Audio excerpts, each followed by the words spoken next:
وبركاته. الحمد لله رب العالمين والصلاة والسلام على أشرف الأنبياء والمرسلين نبينا محمد وعلى آله وأصحابه أجمعين وبعد. كيف حالكم وما أخباركم؟ كيف أصبحتم؟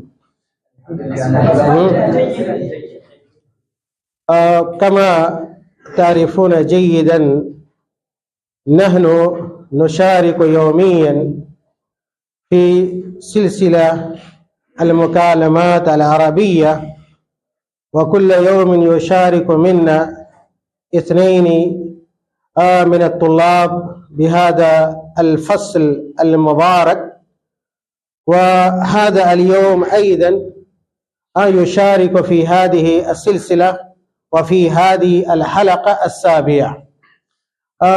الطالب سعيد عبد السميع، وكذلك الطالب الثاني فيصل ولي سفي الرحمن من دولة نيبال، وهم يتكلمان على موضوع مهم، وهو موضوع أهمية الوقت في حياة الطالب، ويبينان لنا كيف نستفيد بأوقاتنا في حياتنا الجامعية، وكذلك كيف نستفيد بالأوقات الثمينة حينما نرجع إلى البلد أو إلى مدينتنا وإلى قريتنا. فهما يبدأان الآن المحاورة والمحادثة والمكالمة والتكلم العربي مع اليوم بهذا العنوان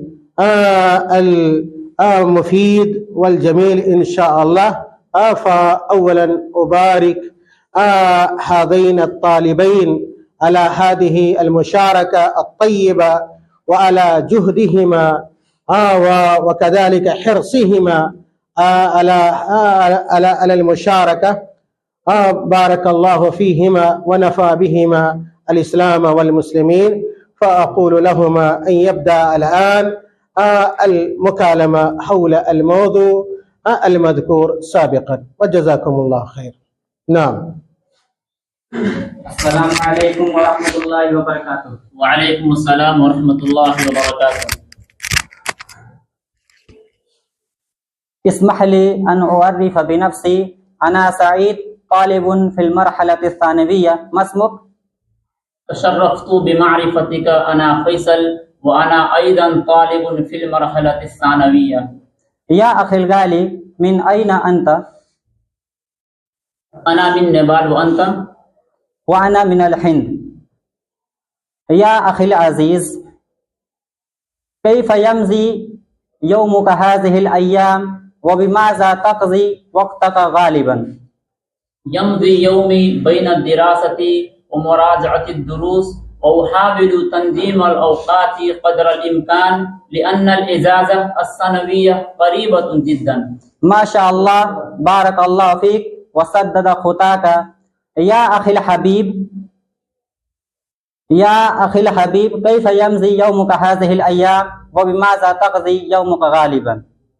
فكيف ينبغي للطالب أن يستفيد من وقته؟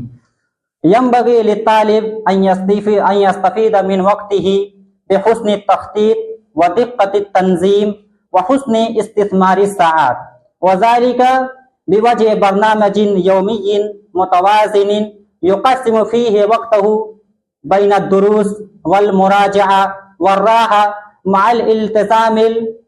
مع الالتزام بالأولويات والابتعاد عن التسويف ومضيعات الوقت. إذن هل تنظيم الأوقات ضرورة للطالب؟ نعم بالتأكيد، فالطالب الواعي يدرك قيمة الوقت ويحاسب نفسه كل حين وآخر.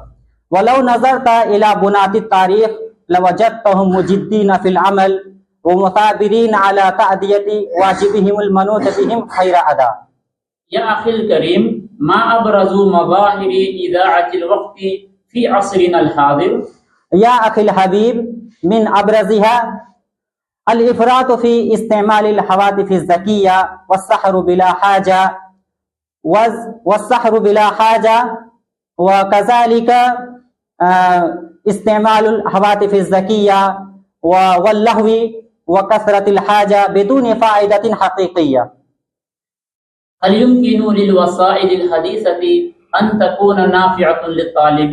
نعم، هي نافعة إذا استخدمت باعتدال وحكمة وكانت سببا للعلم لا سببا لضياع الوقت. الله يحفظنا من كل ما يضيع أوقاتنا ويزيننا بزينة العلم والتعليم. آمين. يا أخي في الله، يجب علينا أن نحدد هدفا معينا للحياة ونبذل قصارى جهودنا في سبيل ذلك حتى نكون عالما كبيرا أو مهندسا قديرا أو عالما كبيرا أو طبيبا ناجحا. بارك الله فيك ويسر لك طريق العلم. وإياكم، اللهم آمين. والسلام عليكم ورحمة الله. وعليكم السلام ورحمة الله. ما شاء الله ما شاء الله. كان الحوار ممتاز جدا، ولعلكم استفدتم بهذا الحوار وبهذه المكالمة. هل استفدتم شيئا بهذه المكالمة؟ وعرفتم كيف الطالب يستفيد بالوقت في الجامعة وفي خارجها؟ وكذلك غدا إن شاء الله أيضا نواصل هذه السلسلة، وغدا يشارك في هذه السلسلة الطالبان الآخران من هذا الفصل إن شاء الله. فإذا استعدوا من هذا الوقت للحلقة الثامنة، وجزاكم الله خير. نلتقي بكم غدا إن شاء الله، والسلام عليكم ورحمة الله وبركاته.